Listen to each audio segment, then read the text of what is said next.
5. 높은 산의 설교. 1960년대 후반은 교조님에 대한 반대와 공격이 심했던 시기라 기록되고 있는데 그 선두에 나서서 가끔 집터에 난입하여 폭력을 휘둘렀던 고이즈미 마을 후도인의 수도자들이었습니다. 이 후도인은 현재 야마토 고리야마시 고이즈미 마을에 있는 진원계 당산파 삼보원에 속하는 수험자들의 근거지입니다. 요시노산과 오우미네 산에 걸쳐진 지역 일대를 근본 도장으로 하며 제법 세력도 있고 그 주변 일대에 기도 행위권을 쥐고 있었다고 합니다.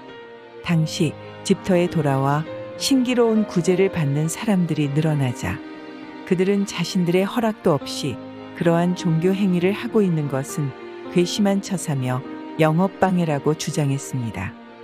그들은 단순한 폭력 행위만 되풀이할 뿐 본격적인 이론투쟁이 아니었으며 배후에 세력도 없었습니다. 본교 순환사로 본다면 메이지 시대에 들어 받은 박해와 공격과는 성격을 달리하는 것이지만 후도인의 폭력이 하나의 계기가 되어 1867년 슈지 선생이 요시다 신지관령의 출원, 천리교에 인가를 얻기에 이르렀던 것입니다. 이것이 천리교 최초의 공인운동입니다. 여기서 약간 방향을 바꾸어 에도시대 말기 일본의 종교사정에 관해 조금 말씀드리겠습니다.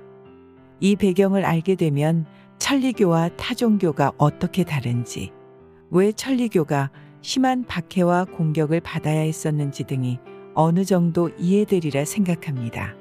에도 막부의 종교 정책은 기독교를 금하고 불교와 신도를 사실상 국교로 삼아 보호 통제하는 정책이었습니다. 그리고 불교와 신도에게 막부 지배의 정당성을 선전하는 이데올로기로서의 역할을 부여시켰던 것입니다. 다시 말해 종교의 남을 돕는 일의 역할을 기대하지도 부여하지도 않았던 것입니다.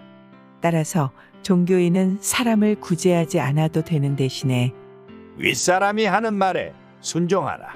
그리고 본인의 신분을 망각해 쓸데없는 짓을 하지 않도록 하라면서 높은 데 앉아 설교만 하고 있으면 그것으로 충분한 생활이 보장되었던 것입니다.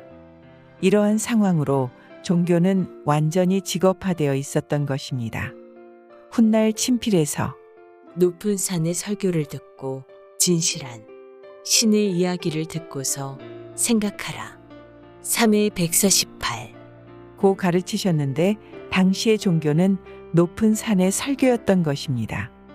이에 대해 교조님께서는 골짜기에 몸을 두신 채 진실한 신님의 말씀을 전하셨던 것이니 그 종교로서의 기반이 전혀 달랐던 것입니다. 불교의 경우를 제쳐두더라도 에도 시대의 중기 및 후기에 주목해야 할 두 개의 학파 신도가 생겼습니다. 이것이 훗날 천리교가 받은 박해 공격의 근거가 된 신도 사상의 뿌리가 된 것이라 생각되므로 잠깐 이야기에 두고자 합니다. 하나는 야마자키 안사이가 창도한 스이카 신도입니다. 안사이는 원래 교토 묘신사의 승려였는데 주자학자로 전향했다가 다시 신도가가 된 사람입니다. 그는 천황을 절대화하고 군신의 대의명분을 명확히 하기 위해 힘을 쏟았습니다. 스이카 신도의 강렬한 천황 숭배의 사상적 영향을 받아 문화생 중에서도 많은 존왕가를 배출하여 천황 중심의 신도설을 주장했습니다. 이것이 메이지 시대가 되어 천리교를 가장 힘들게 했던 국가신도의 형성과 깊은 관계가 있었다고 보여집니다. 또 하나는 히라다 아스다네가 창도한 복고신도입니다. 아스다네는 국학자 모토오리 노리나가의 문화생으로 노리나가라고 하면 일본에서 최대의 고사기 연구가입니다.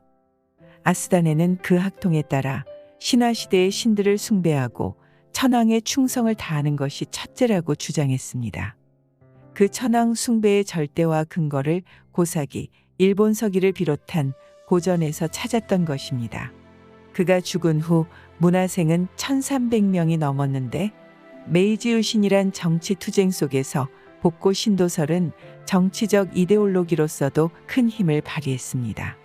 메이지 시대에 접어들고부터 천리교가 받은 공격의 이유로 일본의 어떤 신화에도 없는 신명을 부르는 것이 괘씸하기 짝이 없다는 논란이 있는데 이 주장의 근거가 된 것이 복고 신도의 흐름에서였다고 보여집니다.